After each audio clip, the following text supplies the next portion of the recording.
Hey everyone, Jason here at Offhaus Brewing. I just recently shot a video for a how to brew all grain day, and I realized that I didn't really kind of go through ahead of time the specifics on the differences between brewing extract and brewing all grain. For the most part, after you get past the mash, it's basically the same thing. But the one thing that I didn't go through was, okay, here's how you build a mash tun, or here's what your mash tun needs to be. My mash tun is pretty simple, and I'll show you what it is, and I'll also show you maybe a few other things that I have laying around that I consider to be, I don't necessarily call them tips and tricks because it's not like it's really anything all that exquisite in any way, but it is things that are helpful for everybody to have laying around. So here, let me give you a little demonstration of what I got. Grab a beer, and I hope you enjoy. So basically what I have here is a simple cooler. You probably have one at home. This one I believe is 12 gallons or 48 quarts. What I have here is a hose that has a valve in between, as well as this piece right here, which is a simple toilet supply line with the hose cut out of it. There's a hose clamp on this end, which is, see if you can see it. So I have this as my open end that connects here to my hose. The other end is completely cinched off. So the hose here goes through this little port right down there. I don't have any kind of bulkhead on it. I don't have any kind of clamp. It fits perfectly snugly through there. I pull it from the outside through this end. I hose clamp this on, and what this does is it acts as a filter. So all the grain is going to set inside of here. This is your filter to filter all the grain out. What I do in the all grain video is I go through the sparge and I kind of show you what it's like when I fill this with water, fill it with grain, and then eventually drain it with, drain all the water or the wort at that point out of it. So it's pretty simple. This one works for me. I think other people use a Gatorade cooler or like a sports cooler of some sort. They're usually about 10 gallons. They're kind of conical, and they look like a big bucket for all intents and purposes. Also, people will use something, like a kettle, like an old kettle with a false bottom. This is what I do. I think this is pretty simple. I've had this set up since 2010, I believe it is, and so far it's worked pretty good for me.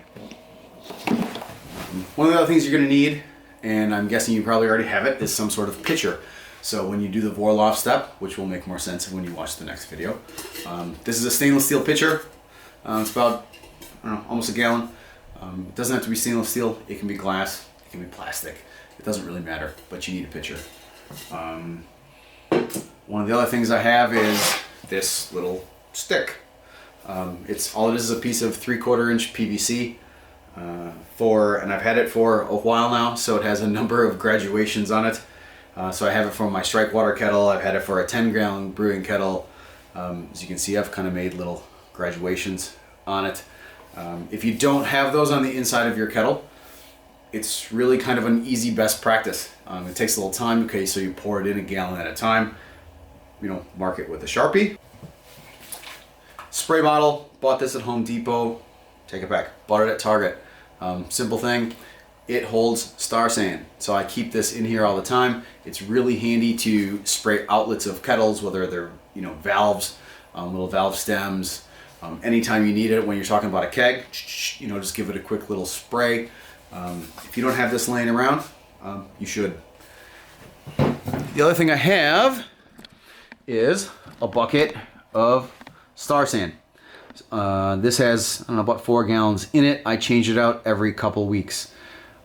You can do it via pH. I do it every couple weeks. I just know I turn it around. It's good practice. So I just kind of wanted to make sure that I showed a couple things that I have laying around. Let's see if I can get this in the right spot. I'm pretty sure you should be able to see me. I think really the synopsis is you need the mash tun, which That's the only difference. Once you get through the mashing step, and after you see this video, so you kind of show, like I said, how I made mine, and then the next video is going to be how to do an all grain brew day. You'll kind of see that the amount of equipment you need, you probably already have most of it. You know, whether I used an old kettle for my strike water, I have my new kettle as my boil kettle. To do an all grain batch for, I don't know, say 5 gallon batch, you're typically going to, at most, probably strike in about 7 gallons worth of water. If you don't have one big kettle that's big enough, you know, you can make a couple of them. It's a little more kind of screwing around, and you need to make sure that you have the right temperature so you get the mash temperature right. But at the end of the day, you probably already have the equipment laying around at home. You can always go and get a, I don't know, 8-gallon aluminum kettle, probably for a strike water kettle for, I can't imagine it'd be more than 40 or 50 bucks. Same thing, or even a stainless one. You know, it doesn't have to be well insulated. It doesn't have to be a big thick bottom, because all you're doing is heating water. I think for extra equipment or stuff that is kind of just best practice to have for an all brew day, or excuse me, an all grain brew day, that's really all you need. So I'm going to get this out. Hopefully within a week of this video being out, you should have an all grain brew day video. It just takes me how long it